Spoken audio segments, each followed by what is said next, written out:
Hello friends, मैं रवि अग्रहरी। आज corona ने हमारे देश और विश्व में जो तबाही क्रिएट की है, उससे पूरी दुनिया के सामने बस एक ही सवाल है कि आखिर कोरोना का सलूशन क्या है। एक्चुअली इसका सलूशन है भी या नहीं। मेरा मानना है कि इस दुनिया में किसी भी सवाल या समस्या का अस्तित्व तब तक नहीं हो सकता जब तक कि उसका हल और उसका जवाब प्रकृति में पहले से मौजूद ना हो। आसान शब्दों में आप यह समझिए कि इस दुनिया में, इस प्रकृति में हर सवाल का जवाब और हर समस्या का हल पहले से ही मौजूद है। दरअसल प्रकृति में मौजूद घटनाओं में ही दुनिया के हर सवाल का जवाब या हर समस्या का हल ऑलरेडी छिपा हुआ होता है। कोरोना के सलूशन को ढूंढने की एक ऐसी कोशिश मैंने की है जिसे आप सभी के साथ शेयर कर रहा हूँ। इसे सिर्फ मेरी कोशिश ही नहीं बल्कि मेरा क्लेम समझिए, मेरा दावा समझिए कि जो सलूशन मैं आपके साथ शेयर करने जा रहा हूँ आज की डेट में यही एक अल्टीमेट फॉरएवर, यहाँ तक कि केवल एकमात्र सलूशन है। The only solution of this Covid pandemic. Interestingly इसका सलूशन कोरोना की स्पेलिंग के फर्स्ट लेटर सी में ही छिपा हुआ है। मैं अपने इस क्लेम, इस सलूशन से रिलेटेड हर पहलू पर बात करूंगा। इसकी वैधानिकता, प्रामाणिकता, विश्वसनीयता सभी पर बात करूंगा। आप मेरे हाथ में जो कैप्सूल देख रहे हैं, मेरा क्लेम यही है कि यही कैप्सूल इस कोरोना कोविड का ultimate forever and the only solution है। अब आपके मन में सवाल उठेगा कि इस कैप्सूल में आखिर क्या है, इसका कंपोजिशन क्या है, कैसे ये वायरस को रोक पाएगा, इसके पीछे क्या कॉन्सेप्ट है और क्यों सिर्फ यही एकमात्र सलूशन हो सकता है। आइए इन सभी पर बात करते हैं। दरअसल किसी भी वायरस को कंट्रोल करने की 3 अप्रोचेस हैं। पहली 2 अप्रोच जिसे हम ऑलरेडी यूज़ कर रहे हैं वे कभी भी कोरोना का अल्टीमेट सलूशन नहीं हो सकते। बात करते हैं हम लोग फर्स्ट अप्रोच, एंटीवायरल के यूज़ की। एंटीवायरल के यूज़ का मतलब है किलिंग अप्रोच, एंटीबायोटिक अप्रोच पर बेस्ड होना, जिसके थ्रू हम वायरस को कंप्लीटली मारना चाहते हैं। तो पहली बात आप ये समझ लें, दुनिया के पास किसी भी वायरस को मारने का स्पेसिफिक एंटीवायरल नहीं है। सदियों से हम वायरस को मारने के लिए एंटीवायरल ढूंढते आए, बनाते आए, लेकिन हम कामयाब नहीं हुए। एंटीवायरल अप्रोच का मतलब है वायरस को कंप्लीटली ख़त्म करना, सही मायने में जो पॉसिबल ही नहीं है। डेंगू हो, HIV हो, सार्स हो, किसी भी वायरस को ख़त्म नहीं किया जा सका। दरअसल प्रकृति भी ऐसा नहीं चाहती। प्रकृति ने वायरस का निर्माण एक बैलेंस मैनर में किया है, एक संतुलित तरह से किया है, ताकि वायरस का मनुष्य के साथ इंटरैक्शन हो और मनुष्य के इम्यून सिस्टम मतलब प्रतिरक्षा तंत्र का बायोलॉजिकल एवोल्यूशन पॉसिबल हो सके।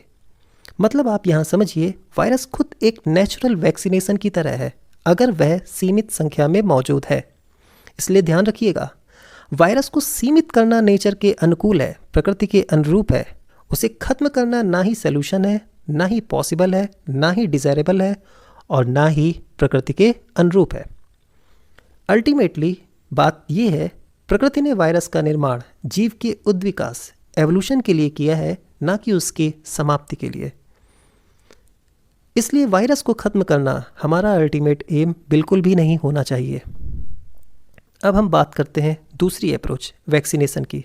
क्या वैक्सीनेशन सलूशन हो सकता है? क्या वैक्सीनेशन अल्टीमेट सलूशन हो सकता है? बिल्कुल नहीं। दरअसल वैक्सीन वायरस के स्पेसिफिक स्ट्रेन के लिए होती, वो भी तब अगर उसकी एफिकेसी बहुत ज़्यादा है।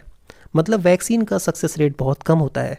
वायरस बहुत तेज़ी से म्यूटेट होते हैं और जब वायरस कोरोना जैसा हो जिसके म्यूटेशनल स्ट्रेन आज की डेट में इतने ज़्यादा मौजूद है, तो हर स्ट्रेन के लिए 100% एफिकेसी के साथ वैक्सीन बनाना और फिर पूरी कंट्री को वैक्सीनेट करना, यह तो एक कल्पना, एक सपने की तरह है। आज मेडिकल साइंस पूरी तरह से इन्हीं 2 अप्रोचेस पर केंद्रित है।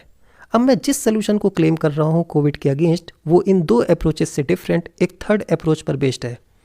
केवल यही कोविड का सलूशन है, फिर भी अनफॉर्चुनेटली न जाने क्यों हम इस सलूशन तक आज भी नहीं पहुँच पाए हैं।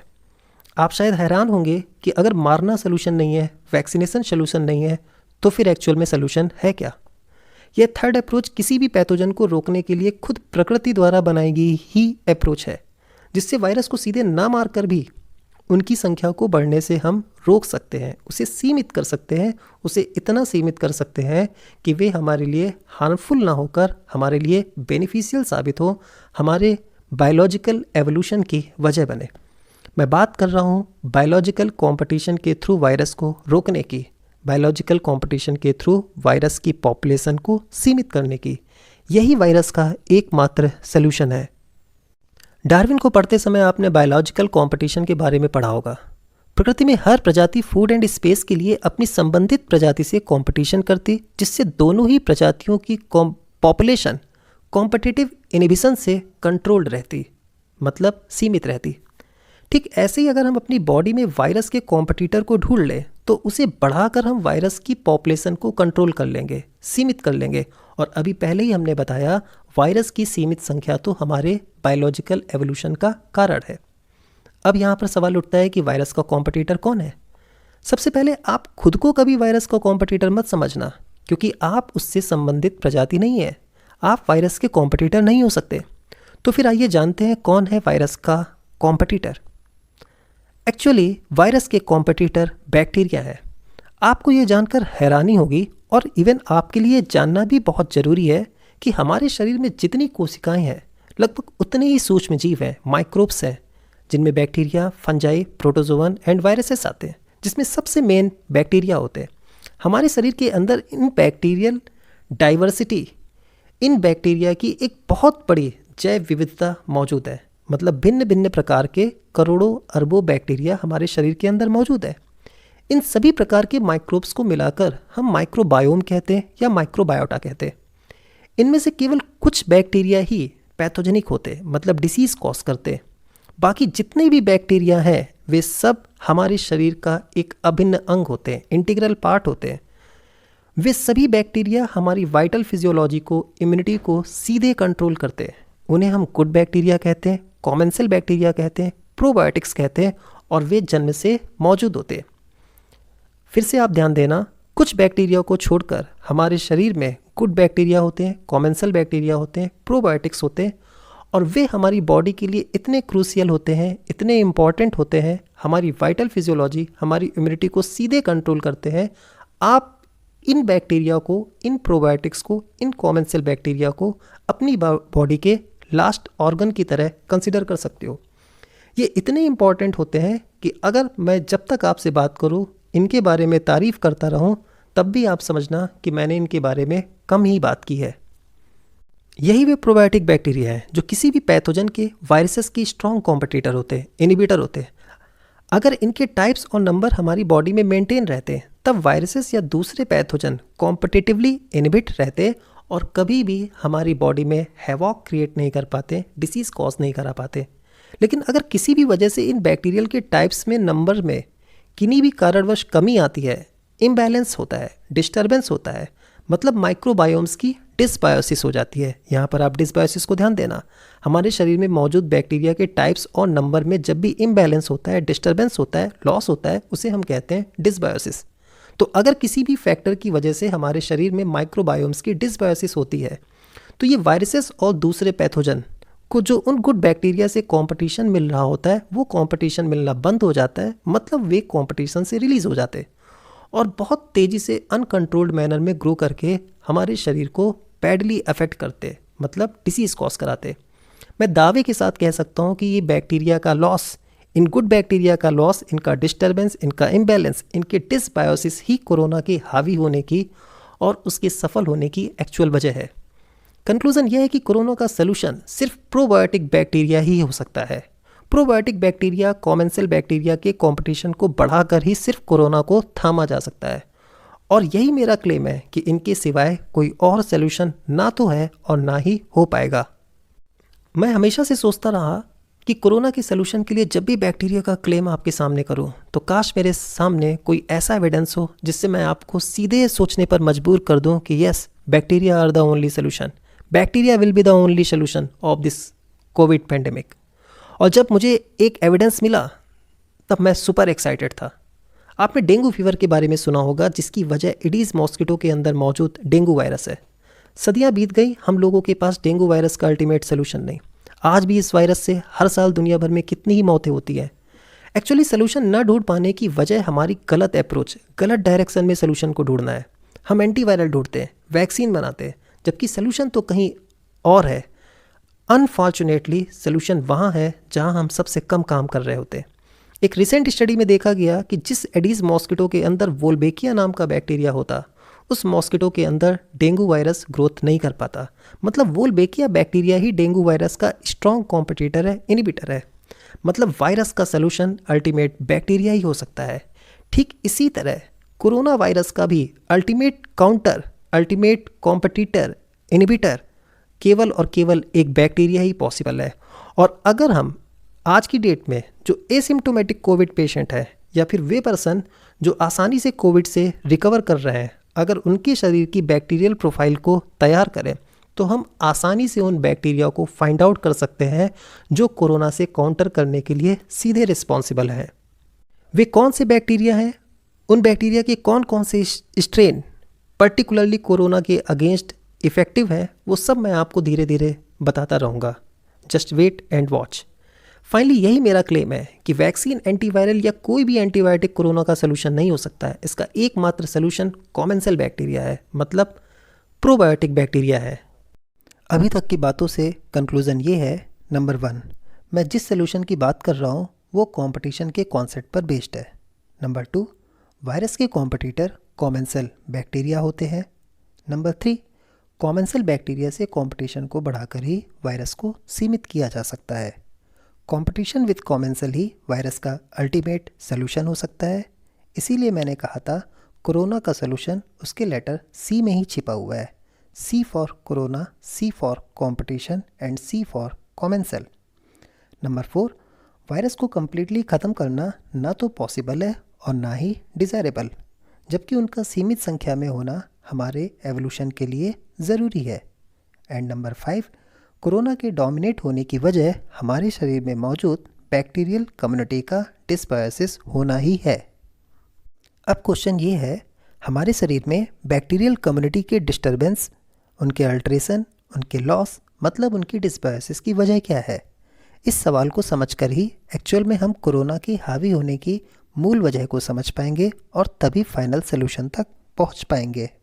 Diet, disease, toxin, age, stress, ये सब तो डिस्बायोसिस की माइनर वजह है। डिस्बायोसिस की मेजर वजह 20वीं सेंचुरी की मेडिकल साइंस की सबसे बड़ी डिस्कवरी को ओवर एक्सप्लॉइट करना है, मतलब ओवर यूज़ करना है। मैं बात कर रहा हूँ broad spectrum high dose antibiotic के एक्सेस यूजेस की। हम लोग वर्षों से हर छोटी बड़ी डिसीज़ को ट्रीट करने के लिए एंटीबायोटिक का यूज़ कर रहे हैं, वहाँ भी जहाँ इनकी ज़रूरत भी नहीं।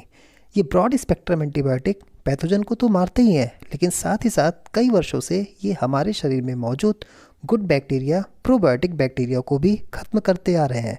और आज स्थिति यह है, इन्हीं हाई डोज एंटीबायोटिक की वजह से हमारी बॉडी के core bacteria, most important bacteria, keystone bacteria का डिस्बायोसिस बहुत बड़े स्केल पर हो चुका है।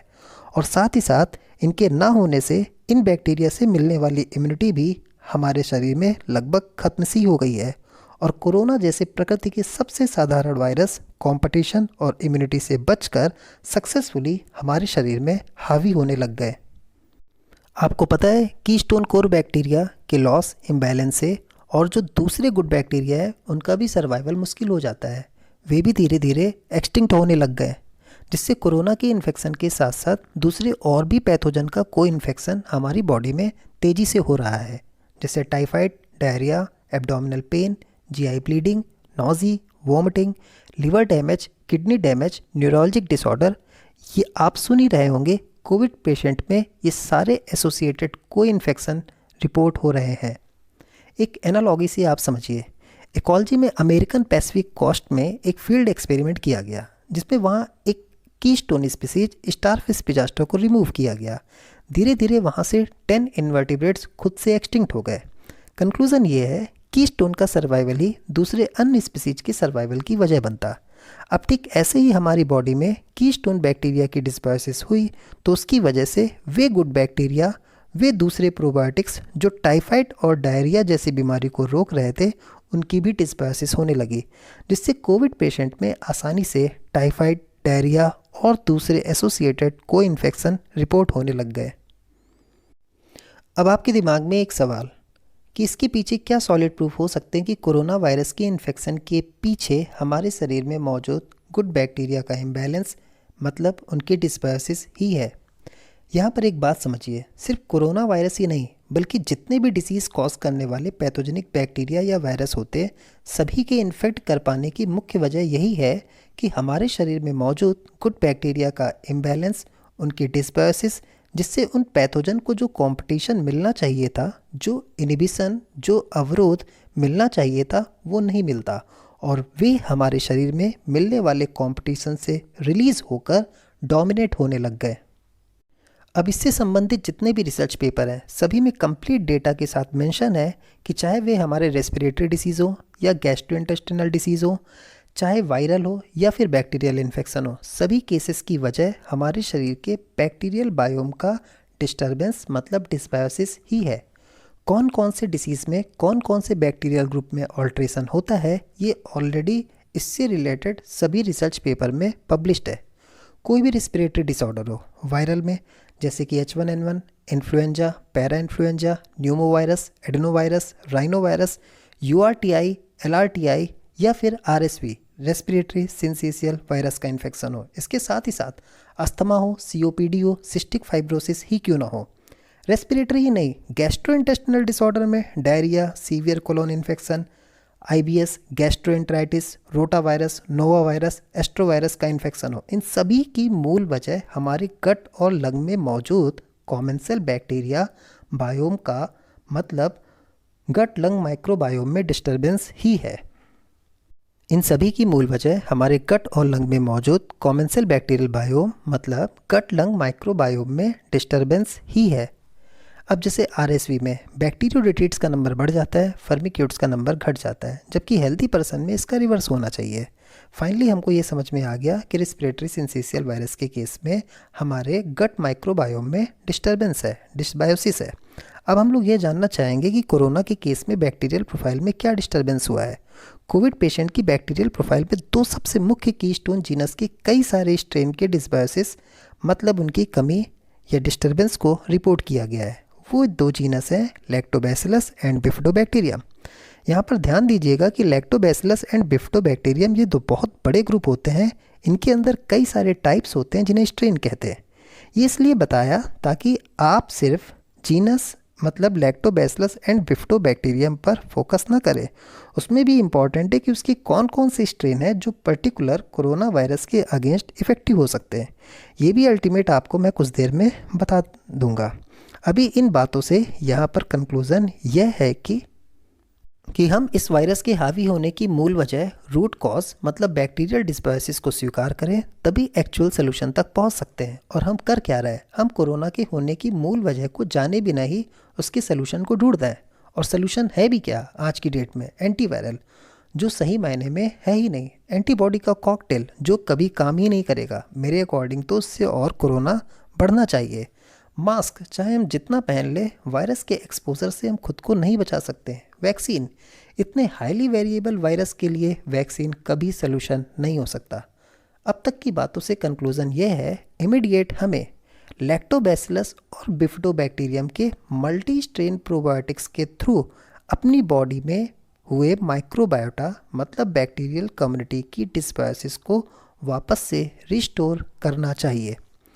साथ ही साथ ब्रॉड स्पेक्ट्रम एंटीबायोटिक के यूजेस पर तुरंत स्ट्रिंजेंट नॉर्म बनाए जाएं। कहीं भी हाई डोज एंटीबायोटिक का यूज़ अगर करना ज़रूरी है तो ट्रीटमेंट के बाद प्रोबायोटिक ट्रीटमेंट ज़रूर दिया जाए ताकि उस पेशेंट के शरीर में वापस से गुड बैक्टीरिया रिस्टोर हो सके। अब मेरी इन बातों को ध्यान रखिएगा। दुनिया के सबसे साधारण वायरसों में एक कोरोना वायरस है। दरअसल भारी कोरोना वायरस नहीं बल्कि हल्के हम हो गए हैं। हमारा शरीर एक्चुअली प्रोबायोटिक बैक्टीरिया का एक इकोसिस्टम है और किसी इकोसिस्टम में जितनी ज़्यादा डाइवर्सिटी होती है वह उतना ही स्टेबल होता है। तो ऐसे ही अगर हमारे शरीर में बैक्टीरियल डाइवर्सिटी जितनी ज़्यादा होगी उतना ही स्टेबल हमारा इकोसिस्टम होगा, किसी भी पैथोजन अटैक के लिए सबसे ज़्यादा रेजिस्टेंट मौजूद होगा। और आज की डेट में इसी बायोडाइवर्सिटी के लॉस का परिणाम कोरोना हमारे सामने मौजूद है। अगर आप गहराई में जाकर सोचोगे तो आपके शरीर की हर एक यूकैरियोटिक कोशिका सही मायने में बैक्टीरियल कोशिकाओं का समूह ही है। बहुत अटूट रिश्ता है आपका और बैक्टीरिया का, और ये बैक्टीरियल डाइवर्सिटी ही कोरोना और इस तरह के सैकड़ों वायरस को आसानी से रोक सकती है। अब मैं आपके शरीर में मौजूद बैक्टीरियल डाइवर्सिटी की अमेजिंग सिग्निफिकेंस को बताता हूँ। कैसे हमारे प्रोबायोटिक की बैक्टीरियल डाइवर्सिटी कोविड के अगेंस्ट दुनिया की सारी वैक्सीन को पीछे छोड़ सकते हैं, इसे बताते हैं। वैक्सीन तो सिर्फ वायरस के एक या दो स्ट्रेन के लिए स्पेसिफिक होते हैं, जबकि हमारे शरीर में इन प्रोबायोटिक बैक्टीरिया की इतनी विविधता है कि ये लगभग सभी वायरल स्ट्रेन को काउंटर करने में सफिशिएंट है। और आपको पता है, अगर वायरस म्यूटेट होकर कोई नया स्ट्रेन बना देता है तो मौजूद बैक्टीरिया भी पैरेलल इवॉल्व होकर फिर से उस नए स्ट्रेन को काउंटर कर देता है। बैक्टीरिया का वायरस के अकॉर्डिंग पैरेलल एवोल्यूशन सिर्फ हमें ही नहीं, हमारी आने वाली पीढ़ियों को हमेशा ही वायरस के पैंडेमिक से बचा ले जाएंगे। बस शर्त यह है कि हमारे शरीर में इन प्रोबायोटिक बैक्टीरिया की डाइवर्सिटी हमेशा मेंटेन रहे। अब आप बताइए, एक तरफ वैक्सीन और दूसरी तरफ बैक्टीरियल डाइवर्सिटी, आप कोविड के अगेंस्ट किसे चूज़ करेंगे? इसलिए ज़रूरी है कि प्रोबायोटिक का यूज़ करके अपनी डिसबायोसिस हुई बैक्टीरियल डाइवर्सिटी को रिस्टोर कर लें। नहीं तो याद रखिएगा, कोरोना तो सिर्फ अभी एक शुरुआत है, मौत का सुनामी आना अभी बाकी है। फाइनली आपके दिमाग ने यह तो एक्सेप्ट कर लिया होगा कि प्रोबायोटिक बैक्टीरिया ही कोरोना का अल्टीमेट सोल्यूशन है। फिर भी आपके दिमाग में यह सवाल होगा कि क्या पहले हमने कभी भी किसी डिसीज़ को प्रोबायोटिक के यूज से ट्रीट किया भी है, या क्या आज हम प्रोबायोटिक मेडिएटेड ट्रीटमेंट करते भी हैं, और अगर करते हैं तो इसका सक्सेस रेट क्या है और कितना सफल है। आप इस बात को जानकर हैरान होंगे, जितने भी वायरल रेस्पिरेटरी इन्फेक्शन हो, लंग डिसऑर्डर हो, गैस्ट्रिक डिसऑर्डर हो, वायरल एंटेरिक डिसीज़ हो, ओटिटिस मीडिया हो, सभी केसेस में प्रोबायोटिक ट्रीटमेंट से या उनके क्लिनिकल ट्रायल से जैसे पॉजिटिव रिजल्ट्स देखे गए, वे हमेशा हैरान करने वाले ही थे। इसलिए आज गैस्ट्रोइंटेस्टिनल डिसऑर्डर में डॉक्टर बहुत तेज़ी से प्रोबायोटिक्स का यूज़ कर रहे हैं, लेकिन अभी भी एंटीबायोटिक मेडिएटेड ट्रीटमेंट के सामने प्रोबायोटिक ट्रीटमेंट नेग्लिजिबल सा ही है। अब आपको 2 क्लिनिकल ट्रायल बताते हैं, जिसके बाद प्रोबायोटिक ट्रीटमेंट की क्रेडिबिलिटी पर आपको कोई डाउट नहीं होगा। सीवियर कोलोन इन्फेक्शन में जब सारे ट्रीटमेंट फेल हो गए थे, तब उस पेशेंट में हेल्दी पर्सन के फिकल को, मतलब मल को ही ट्रांसप्लांट कर दिया गया। उसके बाद पेशेंट को अनएक्सेप्शनल तरह से ठीक होते देखा गया। यहाँ समझ तो गए होंगे, फिकल ट्रांसप्लांट का एम उसके कोलोन में मौजूद प्रोबैक्टीरिया को हेल्दी पर्सन से ट्रांसफ़र करा के रीस्टोर कराना था। अब आपको एक केस और बताते हैं जो कि रेस्पिरेटरी डिसऑर्डर से रिलेटेड है, ताकि आप कोविड पेशेंट की रेस्पिरेटरी एसोसिएटेड प्रॉब्लम को कम्बैट करने के लिए प्रोबायोटिक ट्रीटमेंट को भी एक अल्टीमेट अप्रोच के रूप में एक्सेप्ट कर सके।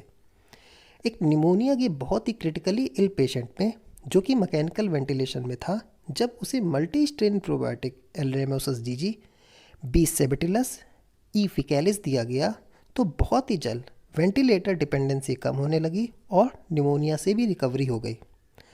इन्हीं सारे बेसिस पर मैं अपने क्लेम को फिर से रिपीट करता हूँ कि इन प्रोबायोटिक्स के अलावा कोविड का कोई दूसरा मेडिकल क्योर पॉसिबल ही नहीं। अब सवाल उठता कि इन वायरस को रोकने की इन प्रोबायोटिक्स की मैकेनिज़्म क्या होगी, मतलब इनका मोड ऑफ एक्शन क्या होगा। वैसे इसे यहाँ बताना पॉसिबल तो नहीं, फिर भी कुछ तो मैं बताऊँगा, ताकि आप अपने दिल दिमाग आत्मा में इस बात को बैठा ले कि प्रोबायोटिक ट्रीटमेंट कोई हाइपोथेसिस, कोई कल्पना नहीं, बल्कि इस कोविड के अगेंस्ट अल्टीमेट और एकमात्र सलूशन है। ये वायरसेस को कंपटीशन से तो इनहिबिट करते ही है, साथ ही साथ वायरस से लड़ने के लिए हमारी इम्यूनिटी को सीधे परिवर्तित करते हैं, मॉड्यूलेट करते हैं। ये अपनी डायरेक्ट और इनडायरेक्ट मैकेनिज्म के थ्रू एंटीवायरल एक्टिविटी को शो करते हैं। जैसे जब भी वायरल इन्फेक्शन होता है तो ये प्रोबायोटिक्स हमारी बॉडी के अंदर ट्रिगर हो जाते हैं और हमारे शरीर में टाइप 1 इंटरफेरॉन को, एंटीजन प्रेजेंटिंग सेल को, नेचुरल किलर सेल्स को, मैक्रोफेज के एक्सपोजर को, लंग्स के बी एंड टी सेल्स की एक्टिविटी को, pro and anti inflammatory responses को, IgA को, TH1 इम्यून रिस्पॉन्स को, इन्नेट इम्यूनिटी स्टिमुलेशन को, IFN gamma, interleukin, TLR stimulation, सभी को बढ़ाकर बहुत स्ट्रॉन्ग एंटीवायरल एक्टिविटी को शो करते हैं और फाइनली वायरल लोड को कम कर देते हैं। इसके साथ ही साथ ये प्रोबायोटिक्स खुद ऐसे कॉन्स्टिट्यूएंट्स, घटकों से मिलकर बने होते हैं जो इम्यूनिटी को स्टिमुलेट करते हैं। ये अपनी मेटाबॉलिज्म से SCFA, short chain fatty acid, bioactive peptide जैसे बहुत इंपॉर्टेंट मेटाबोलाइट्स बनाते। जब भी वायरल इन्फेक्शन होता, ये मेटाबोलाइट्स लंग्स में पहुंचकर उसकी इम्यूनिटी को बढ़ा देते। आप इस बात को बहुत अच्छे से समझते होंगे कि कोरोना से फाइट करने के लिए हमारी इम्यूनिटी स्ट्रांग हो, और हम इस वजह से कई तरह के इम्यूनिटी बूस्टर भी यूज़ करते हैं, सेंट्रल गवर्नमेंट ने भी कोविड-19 के लिए इम्यूनिटी बूस्टर फूड लिस्टेड किए हैं। शायद आप अब तक इस बात को समझ गए होंगे कि इन प्रोबायोटिक्स से बेहतर दुनिया का कोई दूसरा इम्यूनिटी बूस्टर नहीं हो सकता। ये अनकम्पेरेबल है, अनन्य है, इनके जैसा कोई दूसरा नहीं। इसी वजह से इन्हें इम्यूनोबायोंट कहते हैं। विटामिन को प्रोड्यूस करना हो, मिनरल को एब्जॉर्ब करना हो, टॉक्सिन म्यूटेशन को डिस्ट्रॉय करना हो, हर जगह इनका एक्शन स्पेक्ट्रम इतना ब्रॉड है कि मैं इनकी जितनी भी खूबियाँ गिनाऊँ वो सब कम है। इतना सब इसके पास कैसे है? आप मत भूलिए, मैंने स्टार्टिंग में ही कहा था कि एक्चुअली ये प्रोबायोटिक्स बैक्टीरिया कोई बाहरी चीज़ नहीं है। ये हमारे शरीर के एक सबसे इम्पॉर्टेंट ऑर्गन की तरह ही है। इनका डैमेज, इनकी डिसबायोसिस ही आज वायरस के सक्सेसफुल अटैक की वजह है। जिस पर्सन को कोरोना नहीं हुआ है उसके लिए प्रोबायोटिक का कंजप्शन, उसका यूज़ एक वैक्सीन की तरह है, एक इम्यूनिटी बूस्टर की तरह है। और जिसे कोरोना हो गया है उसके लिए ये एकमात्र मेडिकल क्योर है। मतलब आप देखिए इसके डुअल बेनिफिट्स हैं। जो पेशेंट है उसके लिए ये मेडिकल क्योर है, और जो पेशेंट नहीं है उसके लिए इसके जैसा इम्यूनिटी बूस्टर कोई दुनिया में दूसरा नहीं है। मैं इनकी खूबियों के बारे में बताने के लिए खुद को यहीं रोक रहा, नहीं तो मेरा बस चले तो मैं इनके बारे में सिर्फ बोलता ही रहूं। फाइनली आप समझ गए होंगे कि जिस कैप्सूल को मैं अपने हाथ में लेकर शो कर रहा हूं वो एक्चुअली इन्हीं प्रोबायोटिक बैक्टीरिया से भरा हुआ कैप्सूल है। लेकिन अभी भी 2 सवाल बाकी हैं। पहला, इन प्रोबायोटिक कैप्सूल को यूज़ करके कोविड के अगेंस्ट हमें किस ऑर्गन के डिसबायोसिस मतलब बैक्टीरियल लॉस को वापस से मेंटेन करना है, मतलब रीस्टोर करना है। और दूसरा, इस प्रोबायोटिक कैप्सूल में एग्जैक्ट कौन कौन से बैक्टीरियल स्ट्रेन है। अब आप सोच रहे होंगे कि कोरोना का इन्फेक्शन लंग्स में है तो हमें लंग्स की बैक्टीरियल कॉलोनी को रिस्टोर करना है, मेंटेन करना है। आप बिल्कुल सही सोच रहे हैं, लेकिन आप एक बात जानकर फिर से हैरान होंगे कि लंग्स की बैक्टीरियल कॉलोनी की डिसबायोसिस, उनके डिस्टर्बेंस की मेन वजह हमारे इंटेस्टाइन मतलब हमारी आंतों में मौजूद कॉमन सेल बैक्टीरिया की डिसबायोसिस है। इसलिए हमें लंग्स प्रोबायोटिक्स ढूंढने की ज़रूरत नहीं, हमें गट प्रोबायोटिक्स यूज़ करना होगा। और इंटरेस्टिंग बात तो यह है कि गट प्रोबायोटिक्स मेंटेन करने से मतलब गट की बैक्टीरियल कॉलोनी, गट के माइक्रोबायोटा को मेंटेन करते ही ऑटोमेटिकली लंग के बैक्टीरियल कॉलोनी मतलब लंग के microbiota, lung microbiome, lung flora खुद मेंटेन हो जाएगा। कैसे, देखते हैं। और अब बात करते हैं GLA की। दरअसल हमारे शरीर में इंटेस्टाइन बैक्टीरियल कॉलोनी के लिए सबसे ज़्यादा डेंस सरफेस होता है जिसे गट फ्लोरा या गट माइक्रोबायोम कहते हैं, जबकि लंग्स में सबसे कम बैक्टीरियल टाइप्स होते हैं जिसे लंग फ्लोरा या लंग माइक्रोबायोम कहते हैं। गट और लंग दोनों ही सेम एम्ब्रियोनिक लेयर से डेवलप होते हैं। इनके बीच जन्म से एक पैसेज होता है, एक पाथ होता है, मतलब एक रास्ता होता है जिसे गट लंग एक्सिस कहते हैं, GLA कहते हैं। इसी एक्सिस के थ्रू इंटेस्टाइन और लंग के बीच बैक्टीरिया, उनके फ्रेगमेंट्स, उनके मेटाबोलाइट्स, SCFA, बायोएक्टिव पेप्टाइड्स जो सीधे लंग्स की इम्यूनिटी को इंड्यूस करते हैं, इन सभी का माइग्रेशन होता है, एक्सचेंज होता है। और इंटेस्टाइन के माइक्रोबायोम बैक्टीरियल टाइप ही लंग्स के माइक्रोबायोटा को मतलब लंग फ्लोरा को मतलब लंग्स के बैक्टीरियल टाइप को डायरेक्टली कंट्रोल करते हैं। आसान शब्दों में आप यूँ समझ लीजिए कि लंग्स की होल इम्यूनिटी को, लंग्स की होम्योस्टेसिस को, लंग्स की वेल बीइंग को सब कुछ इसी एक्सिस के थ्रू गट ही कंट्रोल करते हैं। इसलिए जब भी रेस्पिरेटरी इन्फेक्शन होता है तो सबसे पहले इंटेस्टाइन में मौजूद प्रोबायोटिक बैक्टीरिया एक्टिवेट हो जाते हैं और GLA के लिए, गट लंग एक्सिस के लिए इंटेस्टाइन की परमेबिलिटी बढ़ जाती है और फिर इंटेस्टाइन से ही बैक्टीरियल फ्रेगमेंट इम्यूनोस्टिमुलेटरी मेटाबोलाइट्स लंग्स की तरफ माइग्रेट करते हैं और उसकी इम्यूनिटी को मॉड्यूलेट करते हैं और लंग्स की माइक्रोबायोम फ्लोरा को मेंटेन करते हैं। इसलिए केंद्र बिंदु गट फ्लोरा है। एक्चुअल में कोरोना की सक्सेस की मेन वजह गट के प्रोबायोटिक्स में डिस्टर्बेंस मतलब उसकी डिसबायोसिस हुई है। गट की डिसबायोसिस की वजह से ही लंग फ्लोरा डिस्टर्ब हुआ है और कोरोना आसानी से लंग्स को इन्फेक्ट कर पा रहा है। आप ध्यान दीजिए फिर से, क्योंकि अल्टीमेट इंटेस्टाइन के बैक्टीरिया टाइप में डिस्टर्बेंस हुआ है, इसलिए कोरोना वायरस के अटैक का मेन टारगेट इंटेस्टाइन ही है। इसलिए जितने भी सीवियर कोविड पेशेंट हैं उनमें लंग्स अफेक्ट होने के साथ साथ diarrhoea, GI bleeding, abdominal pain, nausea, vomiting हर हाल में रिपोर्ट होंगे। अब आप समझ गए होंगे कि क्यों कोविड पेशेंट में गैस्ट्रोइंटेस्टिनल डिसऑर्डर बहुत तेज़ी से रिपोर्ट हो रहे हैं। फाइनली ये बात शायद अब तक हम लोग बहुत अच्छे से समझ गए होंगे कि ये वायरस स्टमक के एसिड एनवायरनमेंट से बचने के लिए ही पहले लंग्स को अफेक्ट कर रहा, फिर जीएलए के थ्रू हमारे इंटेस्टिन को अफेक्ट कर रहा और फिर वहाँ से डिफरेंट ऑर्गन्स तक पहुँचकर मल्टी ऑर्गन फेल्योर की वजह बन रहा। इस बात को ध्यान रखिएगा कि सिर्फ कोरोना वायरस ही नहीं, लंग्स के जितने भी दूसरे वायरल इन्फेक्शन है सभी का रिलेशनशिप अल्टीमेट हमारे इंटेस्टिन के बैक्टीरियल कॉलोनी मतलब गट फ्लोरा से ही होता है। अब जैसे मैंने आपको बताया कि कोविड पेशेंट में लैक्टोबैसिलस और बिफ्टोबैक्टीरियम जीनस ग्रुप के बैक्टीरिया की डिसबायोसिस हुई है, तो आपको पता है इन बैक्टीरियल ग्रुप के स्ट्रेन्स लंग्स में तो मौजूद हैं ही, लेकिन ये डोमिनेंट फॉर्म में हमारे इंटेस्टिन में मौजूद होते हैं। और ये तो आप समझ गए होंगे कि इन बैक्टीरिया को इंटेस्टिन ही जीएलए के थ्रू मतलब गट लंग एक्सिस के थ्रू इन्हें लंग्स में मेंटेन करते। तो फाइनली कंक्लूजन ये है कि कोरोना के अगेंस्ट जो प्रोबायोटिक्स होंगे वे सही मायने में गट प्रोबायोटिक्स ही होंगे। अब तो आप समझ गए होंगे कि कोरोना के होने की एक्चुअल वजह गट फ्लोरा का डिसबायोसिस है, इसलिए कोविड पेशेंट में गट डिसऑर्डर तो हर हाल में रिपोर्ट होंगे। इन्हीं बातों के बेसिस पर मैं एक बात फिर से कॉन्फिडेंस के साथ कह सकता हूँ कि अगर किसी पेशेंट में डायरिया या गैस्ट्रिक डिसऑर्डर पहले से ही है तो वह आसानी से कोरोना से इन्फेक्ट होगा और उसमें कोरोना के गंभीर परिणाम भी आएंगे। शायद यही वजह हो सकती है कि गर्मी में भारत जैसे देश में लोग जब सबसे ज़्यादा गट डिसऑर्डर को फेस कर रहे होते हैं तभी कोरोना का इन्फेक्शन और ईजिली हो पाता है, और इसीलिए कोरोना की पीक भारत जैसे देश में गर्मी में आई और एक बहुत बड़ी तबाही मचा रहा है। यहाँ तक कि ऐसा भी बिल्कुल पॉसिबल है कि नेज़ल पैसेज से सैंपल लेने पर आरटीपीसीआर निगेटिव आए, लेकिन अगर पेशेंट में गट डिसऑर्डर रिपोर्ट हो रहे हैं तो उनके फिकल सैंपल से आरटीपीसीआर पॉजिटिव आएगा, मतलब वो पेशेंट अभी भी कोविड पॉजिटिव ही होगा। फाइनली मैं आपको यही कहूँगा कि अगर आपको कोरोना के गंभीर परिणाम से बचना है तो आपको अपने पेट को मतलब अपने गट को पूरी तरह से ठीक रखना होगा। इसलिए इमीडिएट नीड ये है कि लैक्टोबैसिलस और बिफ्टोबैक्टीरियम जैसे कीस्टोन बैक्टीरिया के गट प्रोबायोटिक्स के थ्रू हम अपने गट फ्लोरा को मेंटेन कर ले।